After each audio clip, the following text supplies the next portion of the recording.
Hari ni kita nak buat salad Buah. good. Dan namanya buah kat sini.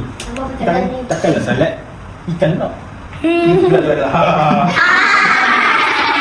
Dia punya tadi apa kita kena buat apa? Tak, kita kena buat apa? Sos dia. So dalam sos tu kena ada apa? Kena ada ni apa? Mayonis. Mayonis. Mayonis. Dan namanya mayonis. Dia dulu. Satu sudu je dulu. Kemudian kita masukkan apa ni? Siapa tahu? Ha? Yogurt. Yogurt. Kita masukkan yogurt. Cuba bau. Bau apa? Yang main-main. Kita masukkan yogurt. Masukkan yogurt. Lepas tu Susu. Su. Kita masukkan apa? Susu pekan. Susu pekat. Pandai ada semenjak pakai spek mata. Kita masukkan susu pekat tahu je. Faham? Kita go. Macam ni. Faham? Lepas tu dah siap. Siap. Senang ke senang? Senang. Okay, so kita pilih buah apa yang kita nak? Faham? Kita Kiwi. pilih buah ni apa buah? Papaya. Salah, buah babaya. Okey. Betik. Potong. Potong cube, farm cube. Tahu cube? Okey, so bila dah potong cube, kita letak dalam ni. Ikutlah berapa banyak yang awak nak. Okey. Lepas tu Mangga. mangga dalam bahasa Arab apa? Mangonis. Manju. Manggunis. Buah potong macam tadi juga. Senang ke susah nak potong? Senang je. Betul, cucuk balik dalam ni. Kalau nak senang ambil lah macam ni tolak. Dah. Tapi macam banyak sangat. Okey, so saya ambil 3 je. Okey dah. Okey, ni makan. Nak. Habis. Dah habis. Nanti. Okey, ni buah apa? Anggur. Anggur. Dalam bahasa Arab apa? Sini. Sini. Buah apa? Anggur. Inabun. Anggur. Ada tolak je lah. Tolak sendiri.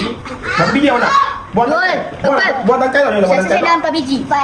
Kita ambil 3 je dulu. 4 biji pun. Okey, lepas tu Nenas masam. Tak mau banyak. Kita ambil 2 je potong. Tak masukkan. Naga. Buah naga. So, potong apa? Dah, bukan. Buah ni tak bawa banyak. Nanti habis merah tak nak awak. So, ni tak payah campur. Ni last. Sebab nanti habis buah semua jadi warna merah. Okey, lepas tu buah apa lagi? Oh, Ustaz tak kopi lah. Ustaz nak makan. Nanti awak kalau nak kopi lah. So, Ustaz potong terus sebab Ustaz nak bagi nampak warna merah. So, kita potong 2. Potong macam ni. Potong macam ni. Dah, senang ke susah? Senang. Okey, potong lagi. Lepas tu, last kali baul. Gaul. Dah siap. Pin. Naga dah plastik. Ingat plastik. Ni plastik sebab tak cepat Ustaz nak masuk. Naga dia. Kena naga. Okey, banyak Ustaz buat. Ustaz lagi. Kita tu ni, nak kawan. Kita bagi lagi, tutup. Kita bagi lagi, kita lakukan. Okey, kau nak cakap makan makan. Okey, kita. Tu kamera satu. Ha, so kita nak buat. Faham? Nanti mana? Lama sudah tu. Oh. So, lagi cantik macam korang nanti. So, tengok ni. Tengok ni, tak apa, biar dia. Okey, kita masukkan. Tengok, Ustaz nak buat apa dengan buah apple ni? Siapa pandai?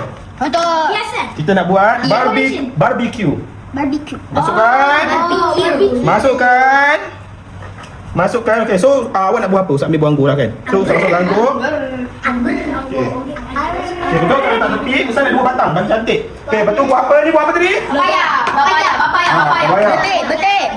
So, kita masukkan. 1, 2. Buah apa yang tak ada lagi dekat sini? Kiwi. Kiwi dah ada. Nanas. Ni. Anggur. Mangga. Buah mangga. Okey, tengok ni. Tengok ni. Okey. Buah mangga. Okey, kita masuk buah mangga yang dekat sangat. Nanti buka buah mangga. Okey, lagi satu buah ni. Buah apa ni? Buah naga. Tadi nak buka naga dah hilang ke? Okey. Kita tengok macam cantik tau. Oh, kalahkan Ustaz. Okey, so kita dah siap. Salad buah. Tepuk tangan. Okay, so yang ni adalah makanan yang sihat. Oh, sihat eh? Baik ke kesian ya? Masak benda dah siap. Senang ke senang? Ready ke ready?